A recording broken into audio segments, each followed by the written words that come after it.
जो सत्य से जुड़ चुका है, वह जो अपने मुखारबिंद से जो वचन दोहराए, यानी जो वो बात कहे, उसको कहते हैं सत्संग। और सत्य क्या है? सत्य केवल एक है, वह कुल मालिक, वह परम पिता परमात्मा, वह सत्य है। और आप जिस आंखों से, अपने इस चर्म चक्षु से, चमड़े की आंखों से आप और हम देख रहे हैं, यह सब नश्वर है, यह मिथ्या है। आप कहोगे कि ये तो दिखाई दे रहा है, तो कुछ हजार वर्ष पहले जाएंगे तो यहाँ पर मकान नहीं थे।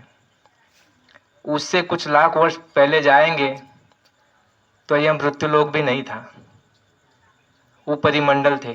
कुछ करोड़ों वर्ष पीछे जाएंगे तो यह जो मंडल दिखाई दे रहे आपको, तारे दिखाई दे रहे, कुछ ग्रह दिखाई दे रहे, ये भी नहीं थे।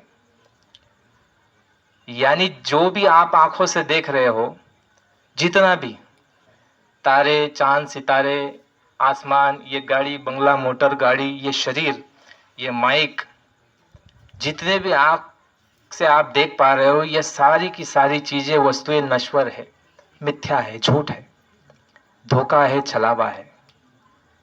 चंद समय के लिए, जैसे छोटे छोटे बच्चे हैं, आप देखते हैं ना,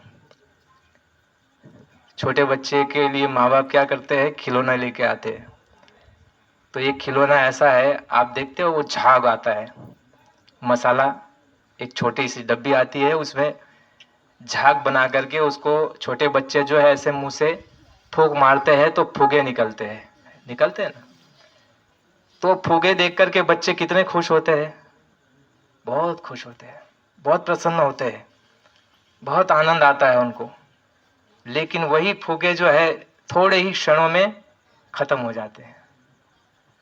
तो ठीक महात्माओं ने कहा कि जो आप इन आंखों से, इन चर्म चक्षुओं से, चमड़े की आंखों से जो आप देख रहे हो, बच्चा, बीबी, माँ, बाप, शरीर, कपड़ा, सोना, चांदी, गाड़ी, बंगला, मोटर, रुपया, पैसा, धन, दौलत, जितना भी आप देख रहे हो, ये सब नश्वर है, सब झूठा पसारा है। लेकिन महापुरुषों की बातों को कौन माने? हम तो इस बात को पकड़ करके बैठे हैं कि नहीं, ये मेरा घर है और इस घर में मुझे रहना है।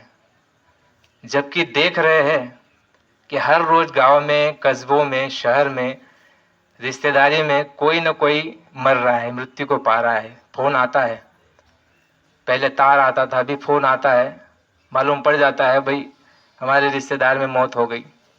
जाते हैं, शमशान घाट तक पहुंचा के आते हैं, और शमशान घाट में जाते हैं तो वहां भी कौन सी चर्चा होती है? देखो मैंने आज जो इस साल में जो है, मैंने कौन सी, आपने बीज लगाई कपास की? मैंने राशि लगाई। कोई कहेगा मैंने जय हो लगाई, कोई कहेगा मैंने इतना उत्पन्न निकाला था पिछले साल, मेरे पास इतनी खेती है, मेरे इतने बच्चे हैं, इतनी नौकरी कर रहे हैं, इतने पैसे कमा रहे हैं। यानी शमशान घाट, महात्माओं ने क्या कहा, ये जो नियम सारे बनाए थे ना, ये नियम इसलिए बनाए थे ताकि सांसारिक जीवन जीने के साथ साथ जब आदमी ऐसे स्थान पर जाएगा तो उसका मन, बुद्धि और चित्त जो है ये जागरूक होता है, उसको एहसास होता है। कहा जाता है, हमारे पूर्वज कहते हैं कि अगर शादी ब्याह में न भी जाओ तो ठीक है, लेकिन मैयत में, यानी किसी का अगर मृत्यु हो चुकी है, उसकी जो है अंतिम यात्रा में अवश्य जाना चाहिए। तो कोई विद्वान आप में बैठा है ऐसा जो ये बताएगा कि ऐसा क्यों बताया महापुरुषों ने, पूर्वजों ने? इस चीज का मैंने खुद ने अनुभव किया है। ये इसीलिए था कि सामाजिक जीवन जीते जीते हम इस बात को भूल जाते हैं कि एक दिन हमारा भी ये आने वाला है। और जो जा रहा है तो वो कैसे जा रहा है, किस अवस्था में जा रहा है, ये सब कुछ हमको जब पद यात्रा में जाते हैं, मृत्यु, देखिए आप गए होंगे, आप सब गए होंगे, बच्चे भी, माताएं भी, बूढ़े भी, जा करके उन बातों को देखना, समझना और उसको अनुभव करना। मौन रहना, बोलना मत कुछ। वहां जाकर के अगर हम बकवास करेंगे तो कुछ समझ में नहीं आएगा। वहां जाकर के ध्यान पूर्वक हर व्यक्ति को देखना, हर बात को समझना, उस बॉडी को देखना, उसके जीवन को याद करना, उसके बच्चे, उसके बहू, उसका घर, उसका मकान, रिश्तेदार, सबको देखना, तो आपको निचोड़ एक आएगा। निचोड़ क्या आएगा कि जितना इसने मेहनत किया, रात को रात नहीं, दिन को दिन नहीं, चोटी का पसीना एड़ी तक बहाया, रात दिन उसने मेहनत की और ये सोचा कि मैं सुख भोगूंगा और ये सब मेरे काम आएंगे, और ये मेरे बच्चे, मेरी बीवी, मेरा पैसा, मेरा मकान, और ये देखो खाली हाथ यहां से जा रहा है। कोई यहां से कुछ लेकर के नहीं जा रहा है, ये हम देख रहे हैं, और आखिर में पछतावा ही पछतावा हो रहा है। घर वाले रो रहे हैं, परिस्थिति देखो कितनी बुरी है।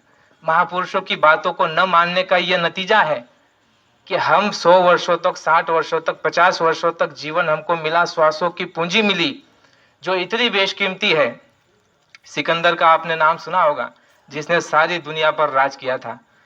उसको एक महात्मा ने भारत में बता दिया, भारत में आकर के उसने ये समझा, उसको मालूम था कि भारत में जो है ऐसे महात्मा है जो त्रिकालदर्शी होते हैं, जो भूत भविष्य वर्तमान जानते हैं।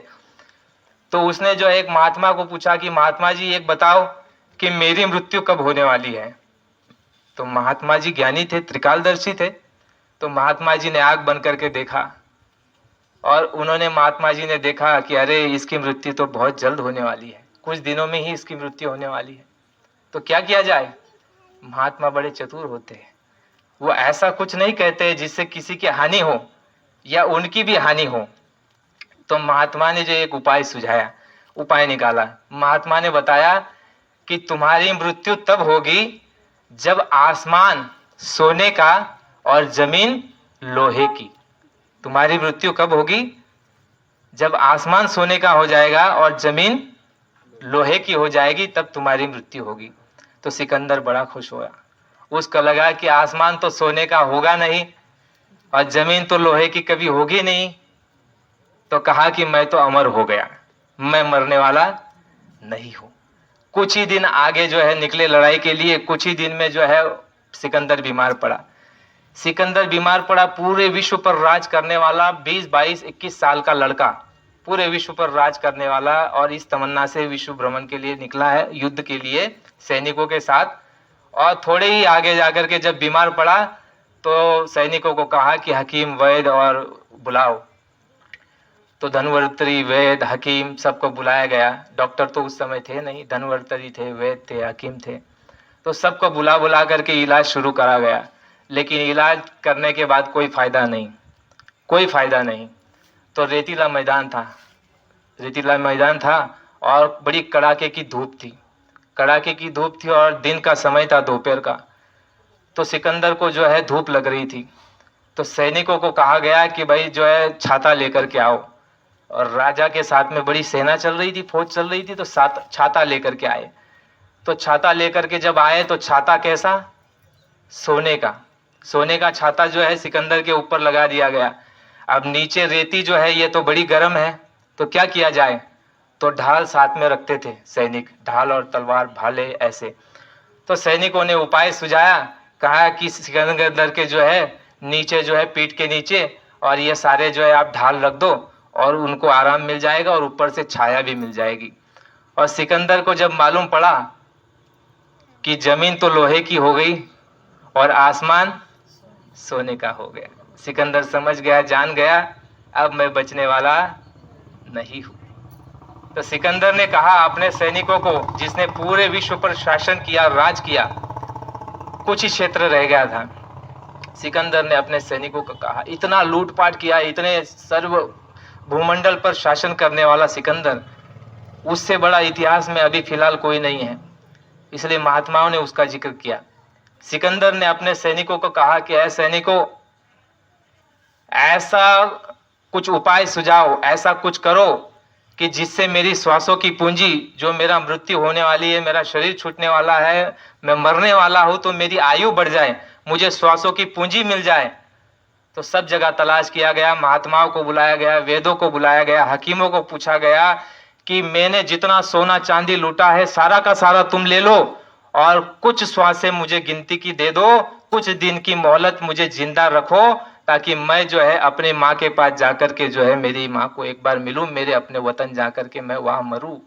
मैं पराए वतन मरूंगा तो क्या मेरी हालत और क्या मेरा इतिहास होगा। हकीमों ने कहा, वैद्यों ने कहा, धन्वंतरी ने कहा कि ऐसा नहीं हो सकता। महात्माओं ने भी कहा कि ऐसा नहीं हो सकता। उसने जो गिनती की श्वासें तुमको दी है, वह गिनती की श्वासें तुम्हारी खत्म हो गई है। चलते फिरते, हंसते रोते, खेलते, लड़ाई करते, और ये श्वासें जो है ये हमारी रात दिन निकल जा रही है। महात्माओं ने कहा, गुरु महाराज ने कहा कि सबसे ज्यादा श्वासें जो निकलती है, 64 उंगल जिसको कहते हैं, वो सबसे ज्यादा श्वासें निकलती है जब संसारी सुख स्त्री पुरुष भोगते हैं, उस समय सबसे अधिक श्वासें खर्च होती है। उसके बाद महात्माओं ने कहा कि जब निद्रा अवस्था होती है मनुष्य की, उस समय सबसे अधिक श्वासें हमारी खर्च होती है। निद्रा अवस्था यानी जब आप सोते हो। इसलिए महात्माओं ने कहा कि श्वासों का अगर बचाना है तो ब्रह्मचार्य का पालन करो। ब्रह्मचार्य का पालन, बाबा जी ने कहा कि साल में 2 महीने का ब्रह्मचार्य का पालन करो। स्त्री से अलग रहो, दूर रहो 2 महीने के लिए। फिर कहा कि कम सोओगे तो क्या होगा, आपकी श्वासों की पूंजी बचेगी। महात्माओं ने कहा दिन नहीं मिले हैं, गिनती की श्वासों की पूंजी मिली है। आप और हमको ये बताया गया है कि कुछ दिनों का जीवन है। महात्माओं ने कहा दिन नहीं, श्वासों की पूंजी।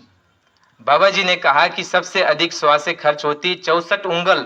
उंगल का मतलब होता है ये 1 उंगल, ये 3 उंगल, ये जितनी आप लंबी करोगे 64 उंगल श्वासें खर्च होती है स्त्री पुरुष जब सुख भोगते हैं उस समय, और ज्यादा, उससे भी ज्यादा, उससे थोड़ी कम। बाबा जी ने कहा कि जब व्यक्ति सोता है निद्रा अवस्था में ज्यादा श्वासें खर्च होती है। तीसरी अवस्था होती है कि जब मनुष्य भागता है, दौड़ता है, उस समय जो है अधिक श्वासें खर्च होती है। फिर कहा कि जब बैठा रहता है उस समय खर्च होती है। और सबसे कम खर्च कब होती है, जब हम ध्यान, भजन और सुमिरन करते हैं, यानी साधना जब आप करते हो किसी की भी। अभी कई हमारे भाई है यहाँ पर, शिव परमात्मा ओम शांति वाले भाई है, कोई स्वाध्याय में जुड़े हुए हैं, कोई वारकरी संप्रदाय है। तो हर पंथ की अपनी साधना है, अच्छी बात है, सब में साधना बताई है। कोई ऐसा नहीं है जिसमें साधना नहीं बताई है, और कोई ऐसा पंथ नहीं, कोई ऐसा धर्म नहीं जिसमें ध्यान नहीं बताया, सब में बताया। तो ध्यान अवस्था में क्या होता है आप समझिए ध्यान से। महात्मा क्यों अधिक जीते हैं आपको मालूम है? महात्माओं का जीवन क्यों ज्यादा होता है? क्योंकि वो साधना में रहते हैं, ज्यादा समय साधना में रहते हैं। देखिए क्या होता है, अगर आपको अपना जीवन बढ़ाना है तो साधना कीजिए, साधना कीजिए। किसी भी महात्माओं के पास जाकर के उनसे रास्ता ले लीजिए नाम का, और साधना कीजिए, ध्यान भजन सुमिरन। साधना की जब आप अवस्था में बैठेंगे इस तरह से, तो ना बोलेंगे, ना देखेंगे, ना शरीर का आपकी जो है हलचल होगी। बिल्कुल आप शांत होकर के जब बैठेंगे तो शुरू में तो जो है श्वासें चलेगी, शुरू में श्वासें चलेगी, लेकिन धीरे धीरे धीरे धीरे जो है हमारी 3 नाड़ियां है, 3 नाड़ियां, इंगला, पिंगला और सुषुम्ना, जिसको गंगा, जमुना, सरस्वती भी कहते हैं, इंगला, पिंगला और सुषुम्ना। तो हमारी एक नाड़ी है गुप्त नाड़ी, जैसे गंगा, जमुना, सरस्वती है ना, तो उसमें एक नदी गुप्त है। इसी तरह से हमारी जो सुषुम्ना नाड़ी है ये गुप्त है। और जब आप साधना में बैठते हैं तो इंगला, पिंगला जो है ये बंद हो जाती है, और सुषुम्ना नाड़ी शुरू हो जाती है, और बहुत झीनी, बहुत हल्के से वो चलती है। और ये शरीर से जब जीवात्मा बाहर निकल जाती है तो नाम मात्र की श्वास चलती है, बिल्कुल कम। तो ऐसे साधना में जब आप बैठने लग जाते हो, साधना करने लग जाता है मनुष्य, उस समय उसकी आयु, उम्र बढ़ने लग जाती है। तो महात्माओं ने कहा कि उम्र बढ़ाने का ये तरीका। तो स्वामी जी महाराज ने सत्संग में हमको, आपको बताया कि ये मनुष्य शरीर बड़ा बेशकीमती है, इतना बेशकीमती है कि इसको पाने के लिए देवी देवता जो है अर्जी लगाए हुए बैठे हैं। स्वर्गाचे देवी देवता इच्छिता मृत्युलोक जन्म भावा आम्हा। स्वर्ग के देवी देवता ये इच्छा करते हैं कि मनुष्य जन्म हमको आपको मिलना चाहिए, लेकिन कैसे और क्यों और कब? तो बाबा जी ने कहा कि देवी देवताओं के जब पुण्य क्षीण हो जाएंगे, यानी जैसे आपका लाख रुपए बैंक में जमा है, जब तक लाख रुपए आपका बैंक में पड़ा हुआ है, पैसा पड़ा है, तब तक आपको बैंक में पैसा मिलेगा। और जिस समय बैंक का पैसा आपका खत्म हो जाएगा, बैंक वाले आपको कह देंगे कि भाई साहब आपका अभी रुपया नहीं है, आपको अभी पैसा मिलने वाला नहीं है। तो देवी देवताओं का जब तक पुण्य वो भोग नहीं भोगते, तब तक उनको मृत्युलोक में नहीं भेजा जाएगा, उनको तब तक मृत्युलोक में भेजा नहीं जाएगा।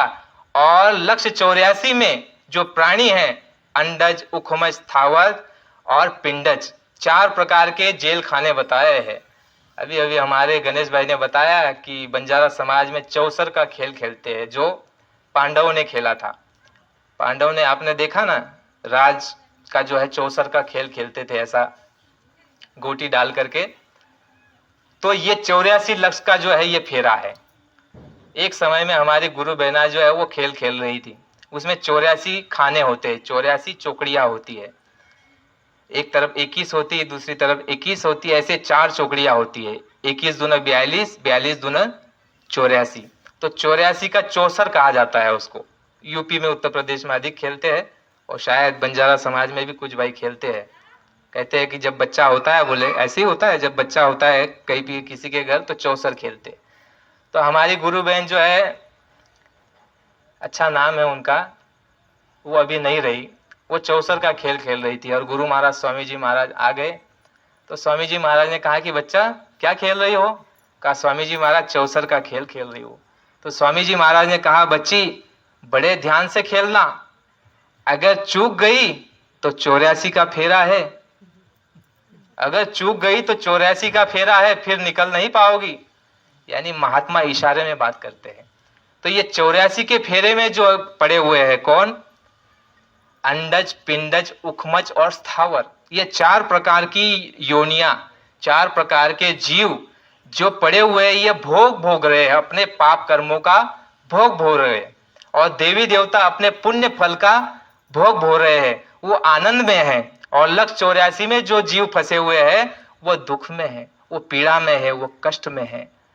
तो स्वामी जी महाराज ने क्या कहा कि जो लक्ष्य 84 में है, मछली है, मुर्गी है, बकरा है, गाय है, भैंस है, ऊंट है, ये बेचारे भोग भोग रहे हैं, ये खुद दुख में है, तकलीफ में है, पीड़ा में है। और ऊपर से अगर तुम उनको और पीड़ा दोगे तो क्या होगा? वो नाराज हो जाएगा, क्योंकि वो तो दुख उठा ही रहे हैं, और ऊपर से तुम उनको काट दोगे, उनका मांस खाओगे, उनको जो है सताओगे, उनको रुलाओगे, तो वो सख्त नाराज हो जाएगा। और कहा गया है कि मत सताओ उन गरीबों को, वो रो देगा। मत सताओ उन गरीबों को, वो रो देगा। और जब सुनेगा उनका वालिद तो तुमको जड़ मूल से खो देगा। जड़ मूल से, वालिद का मतलब होता है, जैसे हम है ना, हमारे माँ बाप को वालिद कहा जाता है। वालिद उर्दू शब्द है, बच्चों के माँ बाप को वालिद कहते हैं। तो 84 लक्ष्य के जीवों का वालिद कौन है? आपको लगता है कि 84 लक्ष्य के जीवों का कोई मालिक नहीं, बनाने वाला? अरे उसको बनाने वाला तो कोई होगा। ऐसे लोग कहते हैं कि भाई ऐसे ही सृष्टि चल रही है, कोई नहीं। विचार कीजिए कितने बढ़िया ढंग से उसने बनाया है, कैसी कारीगरी है। हवा दे रहा है, बारिश दे रहा है, 4 महीने की, 4 महीने का धूप दे रहा है, 4 महीने की ठंडी दे रहा है, खाने को फल फ्रूट अनाज, आपको दही दूध मेवा मक्खन दे रहा है, पहनने के लिए आपको कपड़े मिल रहे हैं। लोगों को इस बात का बोध नहीं है, ये बोध महात्मा कराते हैं। लेकिन हमारी बुद्धि इतनी मैली हो चुकी है कि महात्माओं की बात कड़वी लगती है। और जब बीमारी होती है, किसी मरीज को अगर बीमारी होती है तो उसको दवा कड़वी लगती है, लेकिन वही बीमारी जब हट जाएगी तो वो दवा मीठी लगने लग जाती है, वो दवा अच्छी लगती है। इसलिए सत्संग की बातें कभी कभी बैठे हुए प्रेमियों को कड़वी लगती है, कठोर लगती है कि ऐसा क्यों कहा जा रहा है कि मांस खाओगे तो नरकों में जाओगे। शास्त्र कह रहे, हम नहीं कह रहे। ये बात बड़ी कठोर है। इसलिए सत्संग के अंतिम में माफी मांगी जाती है। संतों का दरबार बड़ा निराला है। ये मार्ग महापुरुषों का, हमारे संस्कृति, हमारे महात्माओं की जो शिक्षा दीक्षा उपदेश, वो दया का रहा है, किसी को कष्ट नहीं। अपने वाणी से नहीं, मन से नहीं, न शरीर से किसी को कष्ट दो। क्योंकि बाबा जी ने कहा कि अगर तुम किसी को सताओगे तो तुम कई गुना सताए जाओगे, छोड़ने वाला नहीं। वो न्याय करता बैठा हुआ है, उसने तुम्हारे पीछे कैमरे लगा दिए हैं और 7 तालों में बंद होकर के भी अगर कोई कृत्य करोगे, अपराध करोगे, तो वह देख रहा है और कैमरे में जो है तुम्हारी रील बन रही है, तुम्हारा छुटकारा होने वाला नहीं है। तो हमको आपको ये समझना चाहिए कि हमको आपको ये मौका मिला है, अवसर मिला है, किस लिए? मनुष्य शरीर बच्चे पैदा करने के लिए नहीं, खेती बाड़ी करने के लिए नहीं, सोना चांदी इकट्ठा करने के लिए नहीं, मान सम्मान प्राप्त करने के लिए नहीं, चुनाव लड़ने के लिए नहीं, अपने आप को सजाने धजाने के लिए नहीं, ये किसी भी नहीं काम के लिए नहीं मिला है। एक ही काम के लिए मिला है कि जो तुम इस 84 के चक्कर में घूम रहे हो युगों युगांतर से, आज से नहीं। बाबा जी ने कहा कि इस मृत्युलोक को बने हुए अबजों साल हो गए, करोड़ों युग हो गए। आपने और हमने एक राम एक कृष्ण की बात सुनी है। एक लोमस ऋषि, लोमस ऋषि जब अयोध्या में मंदिर खोदा जा रहा था, मंदिर का निर्माण किया जा रहा था भगवान राम के समय में, उस समय की घटना है। तो उस समय जब नींव खोदी जा रही थी अयोध्या के मंदिर की, भगवान राम के महल की, तो उस नींव खोदते समय जो है जमीन के अंदर में एक जो है महात्मा निकले, महात्मा मिले खुदाई करने वालों को। तो बात पहुंची भगवान राम दशरथ राजा के पास कि कोई महात्मा है वहां साधना कर रहे हैं। तो भगवान राम को पता चला कि महात्मा है, तो चलो चलते हैं। तो भगवान राम गए और उनसे मिले और प्रणाम किया, कहा कि महात्मा अपना परिचय दीजिए। तो महात्मा ने कहा कि मैं लोमस ऋषि हूँ। लोमस ऋषि ब्रह्मा जी के मानस पुत्र है। लोमस ऋषि और ब्रह्मा जी संवाद है एक किताब, वो आप पढ़ना, बहुत उनको आशीर्वाद है शिव जी का। अब बात देखिए, समय हो तो बताओ, बहुत अच्छी बात निकली है। लोमस ऋषि जो है ये अपनी मृत्यु को बहुत डरते थे। श्रावण का महीना चल रहा है ना, तो शिव जी की बात है इसमें। लोमस ऋषि जब जब उनको मिला, जब जन्म हुआ उनका, उसके बाद उनको मृत्यु से बड़ा भय लगता था, बड़ा डर लगता था। तो उन्होंने जो है अपने पिताजी को पूछा, ब्रह्मा जी को, कि पिताजी मुझे मृत्यु से बड़ा भय लगता है, मैं मरूं नहीं, ऐसा कुछ उपाय मुझे आप बताइए। तो ब्रह्मा जी ने कहा कि तुम शिव जी की आराधना करो, शिव जी की उपासना करो। क्यों? क्योंकि शिव जी जो है ये संहारी शक्ति है, मृत्यु के देवता शिव जी है। ब्रह्मा जी जो है उत्पत्ति करते हैं, विष्णु जो है पालन करते हैं, यानी आपको रोटी पानी दाना का वो व्यवस्था कराते हैं, चाहे आप उनको मानो ना मानो। ब्रह्मा जी जो है उत्पत्ति करेंगे, विष्णु जी आपका भरण पोषण पालन पोषण करते हैं, और शिव जी का कार्य क्या है? संहार का, विनाश का कार्य उनका है। तो कहा कि अगर विनाश मृत्यु से अगर बचना है तो तुमको विनाश के देवता के पास जाना पड़ेगा, उनकी आराधना, उनकी उपासना, उनकी साधना करनी पड़ेगी। तो लोमस ऋषि ने कहा कि मैं जरूर जाऊंगा। तो लोमस ऋषि ने जो है शिव जी की जो है अनंत युगों तक जो है उन्होंने आराधना, उपासना और साधना की। और शिव जी जब प्रसन्न हो गए तो शिव जी ने कहा कि वर मांगो। तो लोमस ऋषि ने कहा कि भगवंत मुझे अमर बना दीजिए, मेरी कभी भी मृत्यु ना हो, ऐसा मुझे वर दे दीजिए। तो शिव जी ने कहा कि लोमस ऋषि ऐसा नहीं हो सकता। कहा कि ऐसा नहीं हो सकता, यह मृत्यु लोक है, यहां पर जो जन्मता है उसकी मृत्यु निश्चित है। दो चीजें निश्चित है, जन्म निश्चित है तो मृत्यु निश्चित है। किसी को ऐसा लगता है कि मेरा जन्म हो गया तो मेरी मृत्यु नहीं होगी, ऐसा नहीं। बाबा जी ने कहा कि बच्चा अपनी मृत्यु को, अपनी मौत को सदा याद रखो। रोज सुबह उठो तो ये कहो कि मुझे जो है एक दिन जाना है, और वो एक दिन आज हो सकता है या कल हो सकता है, मुझे नहीं मालूम, या 2 सेकंड बाद जाना पड़े, मुझे नहीं मालूम। लोग कहते हैं कि आधे घंटे पहले उसको देखा था, 10 मिनट पहले उसको देखा था। तो ऐसा नहीं, महात्माओं ने कहा 1 सेकंड में प्राण निकलते हैं। कैसे? ये देखो, श्वास आप ले रहे हो और एक छोड़ रहे हो, 1 सेकंड की देरी है। आपने एक श्वास ली और न जाने आपका और हमारा समय हो गया, और अंदर से श्वास न निकले तो समझ लो आप खाते खाते ही वहीं पर लुढ़क जाएंगे। हम चाय पी रहे हैं तो चाय पीते पीते चाय की जो है प्लेट में आधी चाय बच जाएगी, आधी चाय अंदर चली जाएगी, वैसे ही समाप्त हो जाएंगे। सूरत में हमारे एक परिचित थे, रिक्शा में बैठे और अपने रिश्तेदार को रेलवे में छोड़ करके आए और रिक्शा में लौट रहे थे, तो फोन आया कि भाई वो रिक्शा में बैठे बैठे ही समाप्त हो गए, बैठे हुए हैं। तो विलम्ब नहीं, मौत के लिए विलम्ब नहीं, और वो कब आ जाए उसका कोई भरोसा और अता पता नहीं है। शिव जी ने समझाया कि मौत निश्चित है लोमस ऋषि, कुछ और मांगो। कहा कि नहीं भगवान, मुझे जो है मौत से लड़ना है और मुझे जो है मृत्यु न हो, ऐसा कुछ वरदान दीजिए। शिव जी ने कहा कि ऐसा वरदान नहीं मिल सकता, तुम चाहो तो तुम्हारी आयु को बढ़ा लो, तुम चाहो तो तुम्हारी उम्र को बढ़ा लो। तो लोमस ऋषि ने कहा कि ठीक है, उम्र बढ़ा दीजिए। तो कहा कि कितनी उम्र चाहिए? मेरा एक रोम तब झड़े जब एक कल्प समाप्त हो। एक कल्प जब समाप्त होगा उस समय पर मेरे शरीर का एक रोम झड़ना चाहिए। अब विचार कीजिएगा। और महात्माओं की शरण मिली और महात्मा ने रास्ता दे दिया। और महात्मा ने जब रास्ता दे दिया तो ध्यान भजन सुमिरन करने लग गए। और ध्यान भजन सुमिरन करके जो है अपनी आत्मा को उस मंडलों को पहुंचा करके वो अंदर जाते और देखते कि वहां कितना आनंद, वहां कितनी प्रसन्नता। लेकिन परेशानी ये होगी कि मृत्यु नहीं होगी। क्या करे, शरीर जिंदा है, मुझे यहाँ रहना नहीं है। लोमस ऋषि कह रहे कि मुझे यहाँ नहीं रहना है। वहां का आनंद ले रहे, अपनी जीवात्मा का उद्धार कर लिया और चाह रहे कि जल्दी से जल्दी मेरा शरीर समाप्त हो जाए और मैं वहां से चला जाऊं, यहां से निकल जाऊं आनंद के देश में, उस मालिक के देश में। लेकिन वरदान ऐसा मांग लिया शिव जी से, तो अब क्या किया जाए? तो लोमस ऋषि जो है वो कंदरा में गुफा में बैठे हुए थे। और लोमस ऋषि आज भी जीवित है। ऐसे 8 चिरंजीवी है जो आज भी जीवित है, ऐसा लोग मानते हैं। जिसमें हनुमान भी है, लोमस ऋषि भी है, अश्वत्थामा भी है। ऐसे 8 चिरंजीवी आज भी जीवित है। यह हमारा धर्मशास्त्र महात्मा कहते हैं। भारत में ही है, लेकिन वो किसी किसी को दिखाई देते हैं। तो वही लोमस ऋषि जो है वहां पर साधना में बैठे थे। और देखिए कितनी विडंबना, देखिए आप साधना करते हैं तो आपको पहले क्या बताया, जो साधना करेगा उसकी उम्र क्या होगी?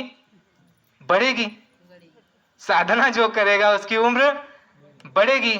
और पहले से वरदान मांग लिया है कि एक कल्प जब होगा तो एक रोम झड़े, तो उम्र भी बढ़ रही है और कई कल्प अभी बाकी है। तो स्वामी जी ने सत्संग में बताया था कि अभी भी लोमस ऋषि के घुटने के नीचे तक ही रोम झड़े हैं। घुटने के नीचे तक ही रोम झड़े हैं, अभी ऊपर के रोम झड़े नहीं हैं। करोड़ों वर्ष, आपको कहने के पीछे का तात्पर्य यह है कि करोड़ों अब्जों वर्षों से हम यहां पड़े हुए हैं, दुख झेल रहे, पीड़ा झेल रहे, तकलीफ झेल रहे, नरकों में जा रहे, काटे जा रहे, सताए जा रहे, पिटाए जा रहे, रुलाए जा रहे, सड़ाए जा रहे, गलाए जा रहे। बहुत तकलीफ हमने आपने झेली, परंतु उसकी रचना, उसका कारखाना, उसकी व्यवस्था ऐसी है, आपको और हमको भुला देता है। अगर आपको याद करा दिया जाए कि आपने कितनी तकलीफ भोगी है, तो ये कितने लोग बैठे? 50। या बैठने के लिए जगह नहीं मिलेगी, बैठने के लिए जगह नहीं मिलेगी। इसलिए उसकी व्यवस्था है जिसके देश में हम आप रह रहे हैं कि वह जो है भुला देता है। लेकिन याद रखिए, ये सारी की सारी घटनाएं, सारा का सारा दुख, तकलीफ, परेशानी, कहाँ कहाँ जन्म लिया, ये सब याद रहता है वो माँ के पेट में। जब माँ के पेट में 5 महीने 5 दिन होता है तो उस जो है गर्भ में जीवात्मा को प्रवेश कराया जाता है। 5 महीने 5 दिन। देखिए महात्माओं का विज्ञान कितना बड़ा है। ये आपका विज्ञान तब शोध नहीं लगा पाता है जीवात्मा कहाँ है, लेकिन महात्मा ने, बाबा जी ने बता दिया कि जीवात्मा कहाँ बैठी है। कहा तुम्हारे दोनों आंखों के मध्य भाग में जीवात्मा बैठी है। और बाबा जी ने कहा कि उसको एक आंख है, एक कान है। क्या कहा? एक आंख है। आपने आज तक एक आंख ही सुना। बाबा जी ने कहा कि उसको एक मुंह है, उसका मुंह भी है और कान भी है और आंख भी है। और इतनी सुंदर वो जीवात्मा है, आपके दोनों आंखों के मध्य भाग में बैठी है और उसको आप देख सकते हो। पर उसको देखने की जो चाबी है वो महात्माओं के पास, वो चाबी तुमको लेनी पड़ेगी। तो स्वामी जी महाराज ने कहा कि लोमस ऋषि के पांव से, घुटने से नीचे ही अब तक रोम झड़े हैं और वो जीवित है। लेकिन लोमस ऋषि चाहते हैं कि मुझे अभी यहाँ नहीं रहना, उम्र भी उनकी समाप्त नहीं हो रही है। वही लोमस ऋषि जो है अयोध्या में जब नींव की खुदाई हो रही थी, वहां पर मिले भगवान राम, वहां गए और उन्हें कहा कि आपका परिचय दीजिए महात्मम।